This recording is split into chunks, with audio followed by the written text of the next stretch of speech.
তো সাধুরা উঠে কখন? রাত ৩টার সময় উঠে স্নান করে তাদের জপ আহ্নিক করেন, সাধনা করেন। এখন তিনি নদীতে স্নান করে একদিন যখন উঠলেন, এই মতো অবস্থায় একটা হরিণ মাতা গর্ভ অবস্থায় ছিল, তিনি জল পান করতে এসেছেন, আর পিছন থেকে এক সিংহ তাড়া করছেন। সিংহ যখন গর্জন করছেন, এখন হরিণ মাতা কি করলেন? ওই সিংহকে দেখে দিয়েছে নদীর মধ্যে ঝাঁপ, লাফ দিয়েছে।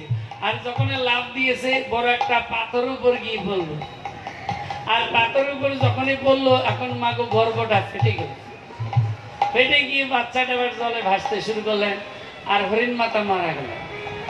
সাধু দেখে দয়া হল, আরে এই হরিণ মাতাটার সামনে ছটফট করে মারা গেল, কি করা যায়? এখন এই বাচ্চাটা তো ভেসে যাচ্ছে, কোথায় যাবে? বাঘে খাবে না, ভাল্লুকে খাবে না, সিংহে খাবে। তাই হরিণ মাতাকে কি করলেন? জল থেকে তুললেন।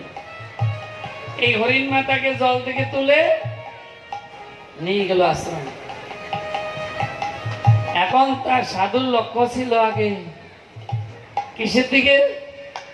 সাধুর লক্ষ্য ছিল আগে ভগবানের চরণ, আর কিছু না। এখন লক্ষ্য কোন দিকে হয়েছে? এই হরিণের বাচ্চাটা যে আনলাম, এটা খাবার কে দিবে? এই বাচ্চাটা এখনো অন্ধকার, যদি এখন সিংহে এসে তাড়া করে, বাঘ এসে নিয়ে যায়। এখন ভগবানের চিন্তা ভুলে গিয়ে ওই হরিণ মাতার চিন্তা করতে শুরু করে দিল। হরিণ বাচ্চা এখন ওই প্রতিদিন স্নান করে আগে তুলসী পাতা আনতো, এখন দুব্বা ঘাস আন, কচি কচি ঘাস আনি। কেন? ওই হরিণ মাতার চিন্তা। রাজ্য পরিত্যাগ করছে, সংসার পরিত্যাগ করছে সাধনা করার জন্য।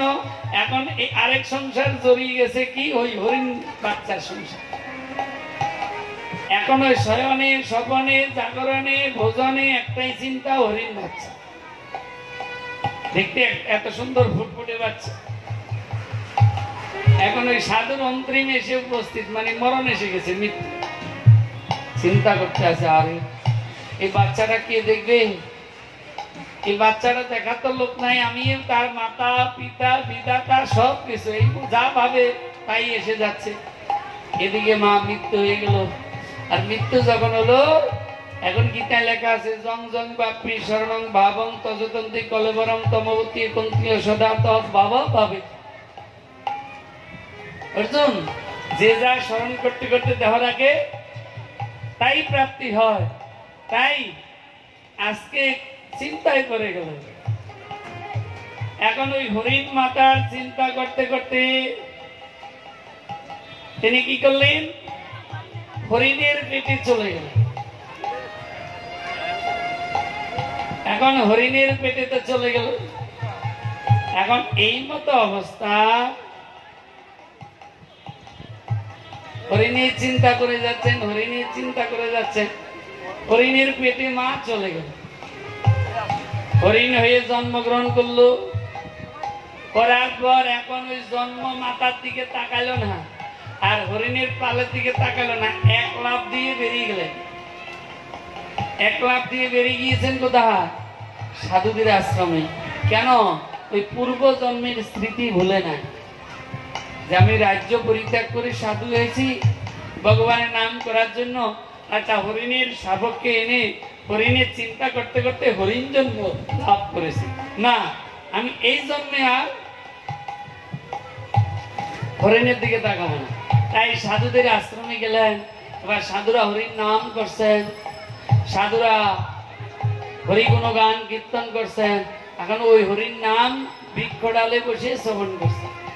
তারা করে সদা হরি গুণগান, তাদের মুখে হরির নাম শ্রবণ করিয়া জুড়ালো মনপ্রাণ, তাদের উচ্ছিষ্ট করিয়া গ্রহণ, বিশুদ্ধ কৃষ্ণ ভক্তি জন্মিল তখন। এ তাদের মুখে হরির নাম শ্রবণ করে করে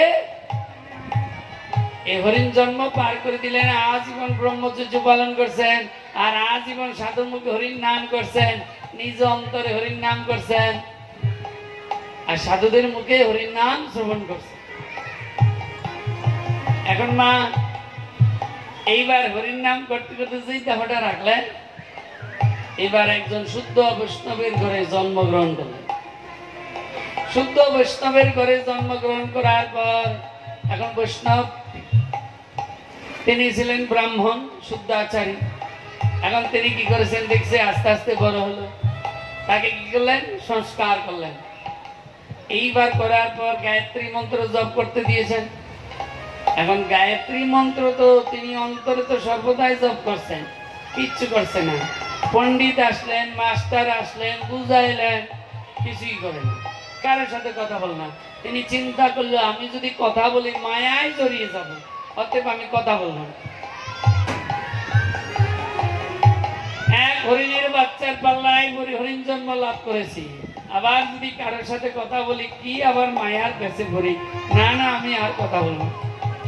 এখন বাথরুমে যখন যায় হাত পা ধুয়ে যায়, আর বাথরুম করে হাত পা ধোয় না, উল্টো করে। খাওয়ার আগে হাত ধুবে, খাওয়ার পরে হাত ধুবে না, কোনোদিন হাত না দিয়ে খাবার খায়। এখন পিতা মাতা এত দুঃখিত যে আমার বড় ছেলে দেখতে এত হৃষ্টপুষ্ট, এত ফুটফুটে, কিন্তু ছেলেটা কিছুই বুঝে না, কিছুই নিয়ম নিষ্ঠা নাই, কি জ্বালায় পড়ে গেল।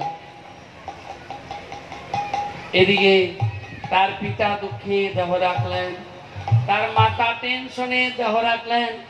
এখন জড়ভরত তিনি কি করলেন, তিনি চিন্তা করলেন যা হোক পিতা মাতা চলে গেল, এইবার যদি একটু ভজন করা যায়।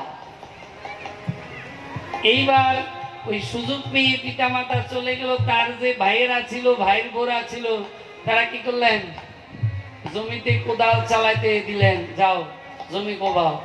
জড়ভরত চিন্তা করলো আমার মধ্যে আত্মা আছেন, জমির মধ্যে পোকা আছে, পোকার মধ্যে একই আত্মা আছেন, তা আমি কেন আজকে পোকাকে আঘাত করব?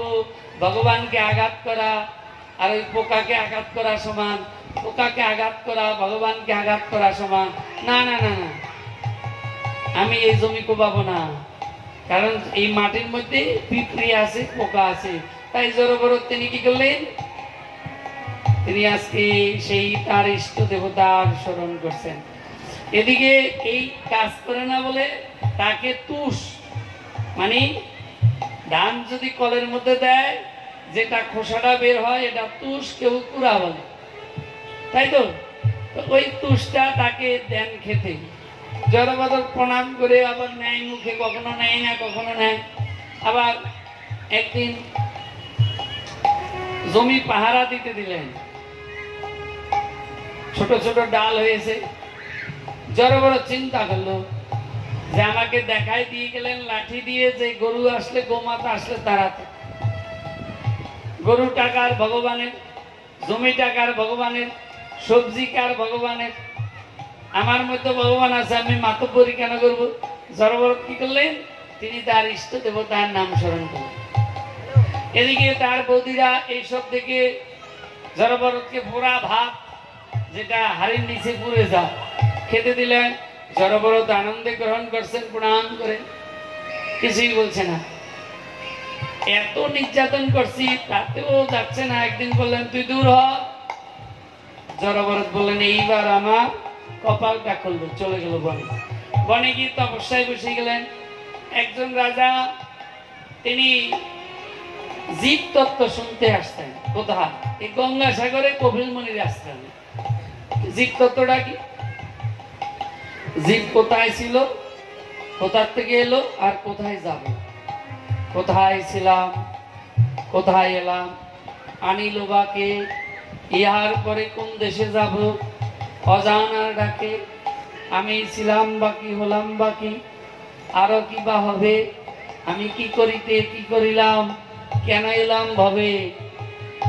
আজকে সেই রাজা চিন্তা করলো আমরা কোথায় ছিলাম, কোথা থেকে এলাম, কোথায় যাব। তো শুনেছি কপিলমুনির আশ্রমে গেলে সেই তত্ত্ব পাওয়া যাবে। তাই তিনি কি করলেন, পালকিতে আসতেন। পালকি বহন করতে 4 জন। এখন কতটা এসছে, একজনের শরীর খারাপ হয়ে গেল, এখন 3 জন পালকি বহন করতে পারছে না। খুঁজতে শুরু করলো, খুঁজতে খুঁজতে ওই জড়ভরতকে পেয়ে গেল।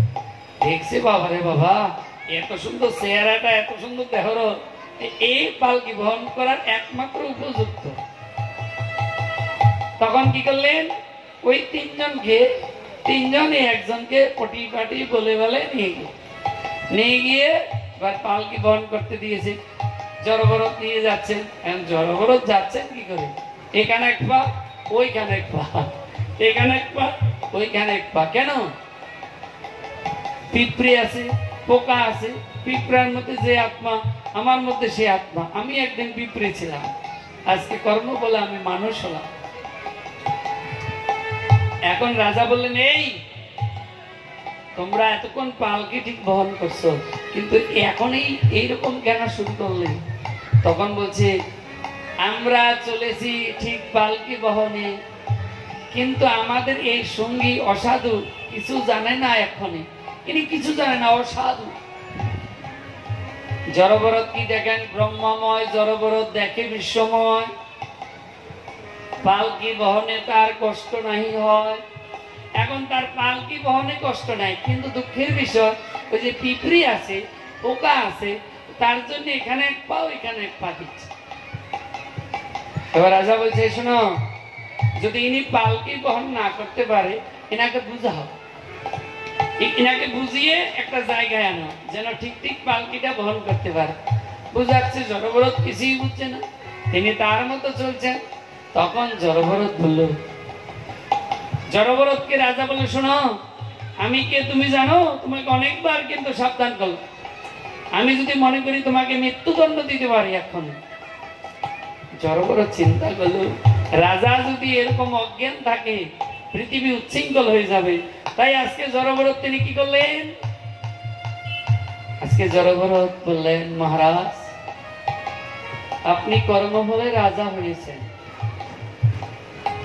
আজকে রাজা, কালকে ভিখারি, পরশুদিন পক্ষী, জন্ম জন্মান্তর জীব বাসনা অনুযায়ী ঘুরে। আপনি আজকে জীবের কাঁধে চেপে আপনি যাচ্ছেন জীব তত্ত্ব শুনবার জন্য। হ্যাঁ, সেই বলছে জীবের কাঁধে চেপে জীব তত্ত্ব শুনতে যাচ্ছেন। অমনি লাফি করে গেল, ঘুরে গিয়ে চরণে প্রার্থনা করলেন যে আপনি কে? আমি শিব ঠাকুরের ত্রিশূলকে ভয় পাই না, আমি কোন দেব দেবীকে ভয় পাই না, কিন্তু আমি বৈষ্ণবকে ভয় পাই। আপনি বলুন, আপনি কি? আর আমার কর্তব্যটা কি? আমার কর্তব্য কি আপনি দয়া করে বলুন।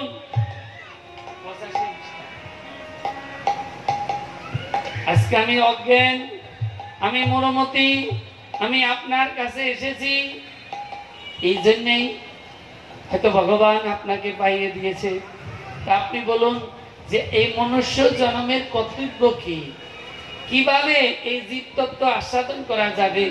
মানুষ কোথা থেকে আসে, মানুষ কোথায় যায়? আমি আর এই কপিলমুনির আশ্রমে যাব না, আমি আপনার চরণে শরণাগত। আপনি দয়া করে আমাকে সেই জ্ঞান প্রদান করুন।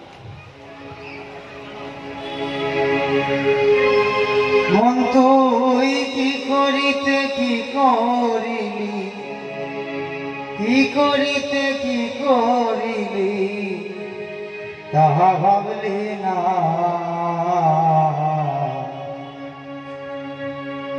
এমন সাদের জন্ম আর পাবি না, এমন সাদের জন্ম আর পাবি না।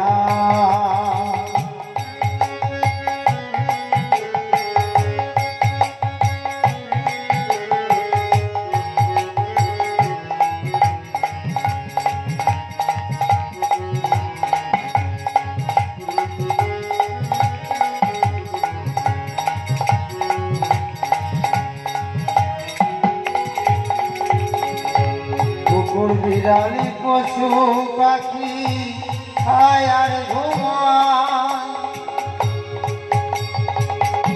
আর নিদ্রা ভয় মৈথুনা কিছু নাহি যায়।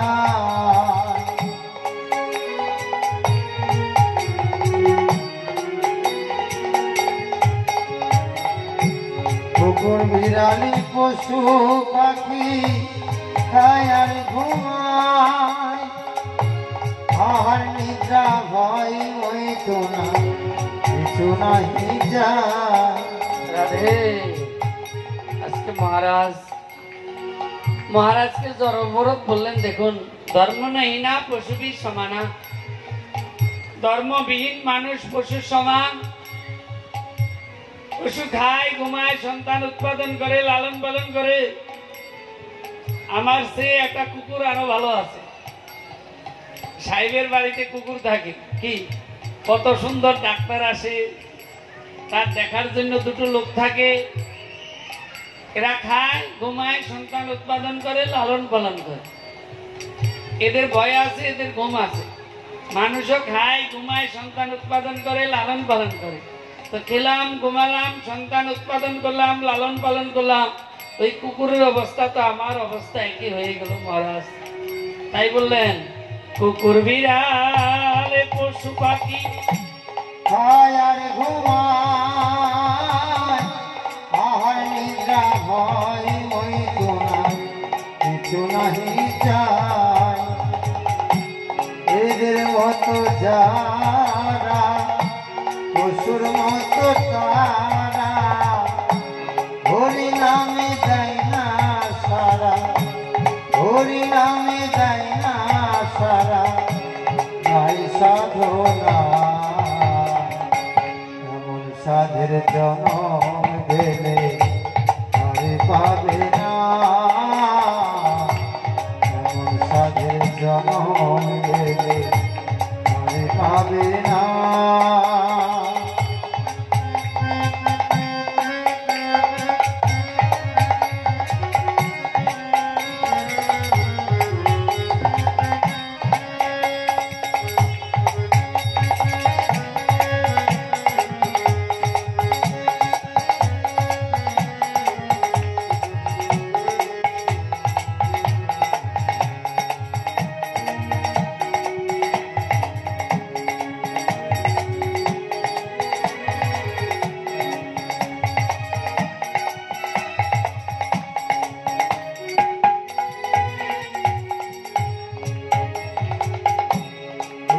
ধন যৌবন বেশি দিন নয়, আর কালের প্রভাবে সব হয়ে যাই ক্ষয়।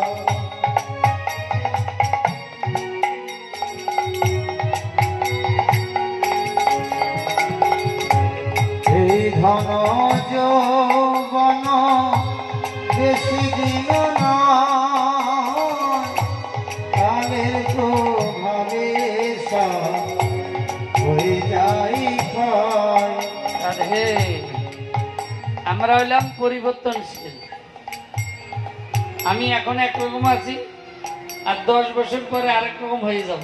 কি এখন চুল কিছু কালো আছে, কিন্তু 10 বছর পরে যদি থাকে পৃথিবীতে তাহলে সব সাদা হয়ে যাবে। এই যে বাচ্চা দুটো সামনে বসে আছে, কত সুন্দর মুখখানা, কিন্তু যখন 70 বছর হবে তখন বেগুন পোড়ার মতো হয়ে যাবে না? এখন কমলার মতো আছে, পরে বেগুন পোড়া দিলে কি হয়? তাই যতদিন কালকে গতকাল আস্বাদন করেছিলাম, যতদিন দেহের যৌবন আছে ততদিন মা শক্তি আছে।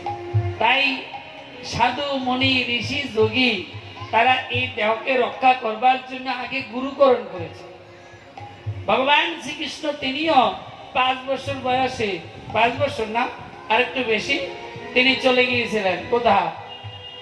শান্তিপনি মনির আশ্রমে। কেন?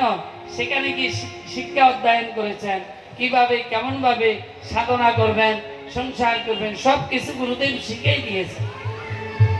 তাই যদি আমরা এই ভগবানকে সামনে রেখে সংসার একটা না, বিবাহ একটা না, 1000টা করলে দোষ নেই, কিন্তু প্রত্যেকটা উদ্দেশ্য যেন ভগবানের নামের উদ্দেশ্য হয়, ভগবানের সেবার উদ্দেশ্য হয়। এই জন্য আজকে ভরত রাজা ওই রঘু রাজাকে বললেন, এই ধন যৌবন বেশি দিন নয়, কালের প্রভাবে সব হয়ে যাই ক্ষয়। পুত্র পরিজন কেউ তো নয় আপন জন, বৃথাই কাঁদো কারণ কিছু বুঝলে না। সাধের জনম গেলে আর পাবে না, সাধের জনম গেলে আর পাবে না।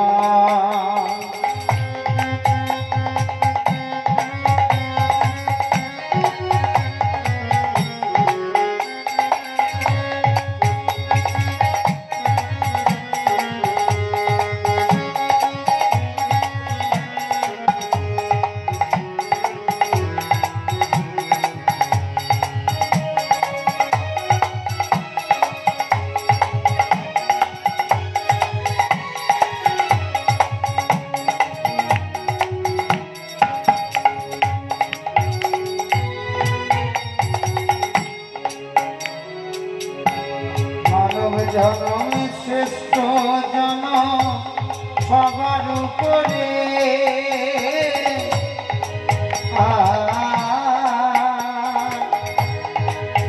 কত মুনি ঋষি সাধন করে তারা গেল তোরে।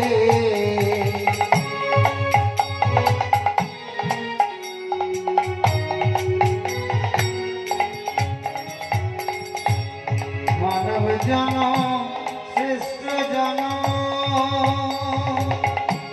সবার উপরে, কত মুনি ঋষি সাধন করে তারা গেল তোরে। আমাদের রূপ গোস্বামী, সনাতন গোস্বামী, এদের পূর্বের নাম ছিল দবির ঘাস আর সাকর মল্লিক। এরা রাজমন্ত্রী ছিল। এই মন্ত্রিত্ব পরিত্যাগ করে মহাপ্রভুর সাথে যখন এই রামকেলিতে দেখা হলো, আর মহাপ্রভু যখন দর্শন পেলেন, মহাপ্রভু তখন বলেছিল এই হরে কৃষ্ণ মহামন্ত্র জপ করো। এই মন্ত্র মহাপ্রভুর কথা মতো জপ করে তাদের হৃদয়ে চেতনা জেগে গেল। আমরা এই রাজকার্যে যদি থাকি তাহলে আমাদের নাম হবে না, আমাদের সাধনা হবে না, আমাদের এই জন্মে ভগবানকে পাওয়া হবে না। তাই তারা কি করলেন, এই রাজ্য পরিত্যাগ করে ছল চাতুরি করে সনাতন আগে রূপ গোস্বামী চলে গেলেন। রূপ গোস্বামী চলে যাওয়ার পর সনাতন গোস্বামী তিনি বিপদে পড়ে গেলেন। কি ভাই তো চলে গেল, আজকে দাদা হয়ে আমি যেতে পারলাম না। আজকে রাজকার্যে মন্ত্রিত্ব পরিত্যাগ করবেন বলে এজন্য রাজা তাকে কি করলেন, এক পাথর চাপা দিয়ে রেখে দিয়েছিলেন। এখনো সেই পাথরটা আছে। পাথরটা অনুমান 15 ফুট কি 20 ফুট হবে। সেই বড় পাথর দিয়ে চাপা দিয়েছিলেন। তবু সনাতন গোস্বামী বলেছেন, খণ্ড খণ্ড হয় যদি দেহ কোন প্রাণ, তথাপি বদনে নাসারিব মধুর হরির নাম। এই রাজকার্য আমি করিব না এখন, আমাকে বিদায় দাও, চরণে করে নিবে গণ। আমি এই রাজকার্যে আমি থাকতে চাই না, আমাকে বিদায় দাও। তো পাথর চাপা দিয়েছিল কিন্তু রাজি হয় না। তার একটাই ধ্যান জ্ঞান, একটাই সাধনা ছিল, আমি বৃন্দাবনে গিয়ে আমি রাধারানীর চরণে দেহটা আমি রাখবো। আর রাধারানীর কৃপা হলে তবে আমি রাধারানীর নাম করব, কৃষ্ণের নাম করব। তাই রূপ গোস্বামী, সনাতন গোস্বামী আগের নাম ছিল সাকর মল্লিক আর দবির ঘাস। তারা কি করলেন, হরির নাম করে যখন চেতনা এলো তখন মন্ত্রিত্ব পরিত্যাগ করে তারা আজকে বৃন্দাবনে চলে গেলেন। এই জন্য আজকে বললেন মানব জনম শ্রেষ্ঠ জনম সবার উপরে, কত মুনি ঋষি সাধন করে তারা গেল তোরে। এমন সুন্দর জনম আর হবে না কখন, তাই ভেবে দেখো এখন হরি বুঝলে না। এমন সাধে জনম গেলে আর পাবে না, এমন সাধে জনম গেলে আর পাবে না।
করি কি উপায় কোনার দিন চলে গেল জনম যাইনি বৃথা এ এমন বান্ধব আছে নিয়ে যাবে হরির কাছে এ এমন বান্ধব আছে নিয়ে যাবে হরির কাছে সেই আশায় রইলাম বসে সেই আশায় রইলাম বসে কিছু চাই না আমার সাথের জনম গেলে আরে পাবে না আমার সাথের জনম গেলে আরে পাবে না মন তুই কি করিতে কি করিলি কি করিতে কি করিলি তাহা ভাবলি না আমার সাধের জনম গেলে আরে পাবে না আমার সাধের জনম গেলে আরে পাবে না। আজকে ভরত রাজার কাছে প্রার্থনা করলেন, আপনি আমার দিব্য দৃষ্টি ফিরাই দিলেন। আপনার কৃপায় আমার আজকে চেতনা জেগে এলো যে হরির সাধনা হলো একমাত্র শ্রেষ্ঠ, তাই শ্রী হরির সাধনা যেন করতে পারি, আপনি কৃপা করুন।